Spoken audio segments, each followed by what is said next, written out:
Hi guys, today I will show you how to make the Westlake Dragon Well tea. And all of our story will happen in Manjue, where the best西湖龙井is produced. So let's go. Welcome to Manjue in Sihu in Zhejiang province. This area produces top quality Longjing. You can see the pickers are busy heading into the fields to go to work. The picking will start at the earliest in February, but usually in March, and go on all the way until the end of April. The first pickings of the year command an extremely high price, because those first pickings are very, very light tasting and the output is low. In general, the highest quality Longjing comes pre-Qingming, just before the 4th of April. Of course, it depends on the weather and the year. Sometimes you can get excellent Longjing which is picked after Qingming. As with all green tea, the picking are extremely to find a bud and one leaf or a bud and two leaves, and they are always hand-picked. The processing of Longjing tea takes place just few steps away from picking. We are in the village area.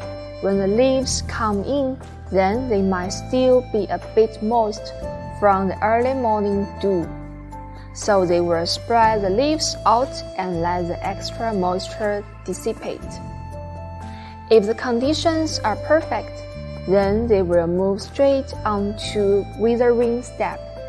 They will spread the leaves out indoors, in a cool and dry place, preferably sort of in the basement area of the house, and they will allow the leaves to become pliable. That usually takes about 5 hours, but depends upon the weather, of course. Then we move the all-important fixing stage or pan-drying stage. Traditionally, 99% of the Longjing being produced recent years is actually done by machine. This phrase is all about heating the leaf up to about 180 degrees to 200 degrees in order to make it stay green and fixed. The machine rotates the leaves so they are never standing still on the hot plate, and it will fry for about 8 to 10 minutes to make the leaves half-fired.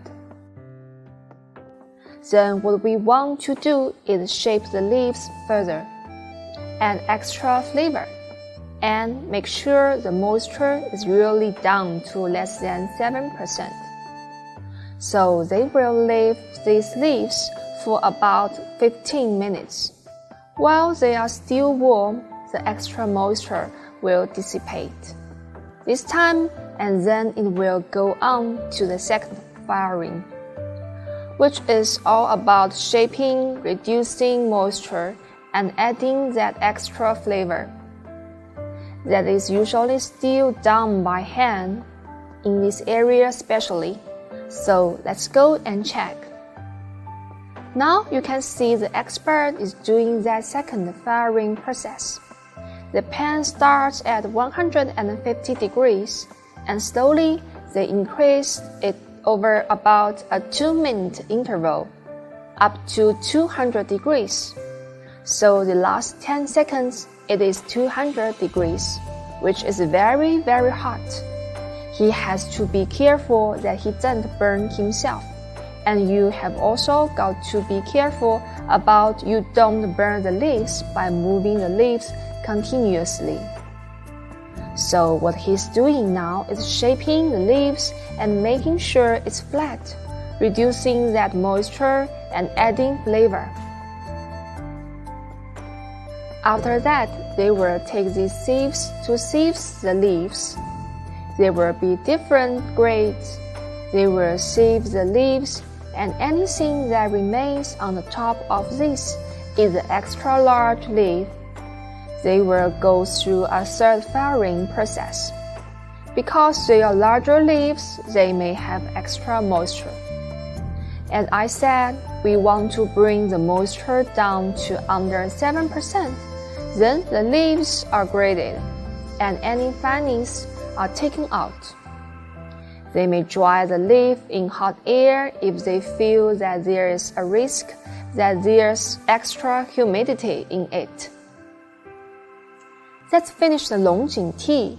Now you keep it in sub-zero temperatures, very cool, and you sell it to market at fresh Longjing at super high prices.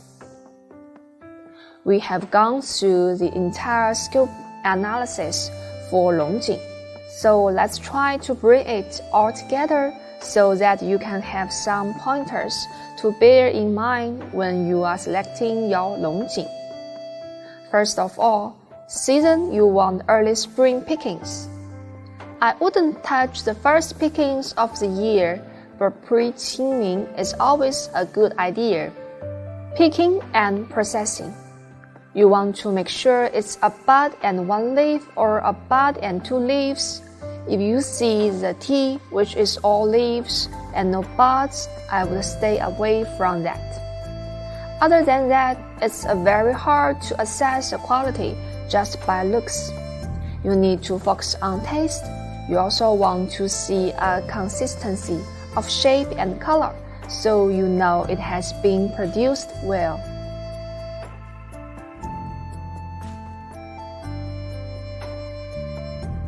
Okay, today's class is over. I hope you have learned how to make西湖龙井. So see you next time. Bye bye.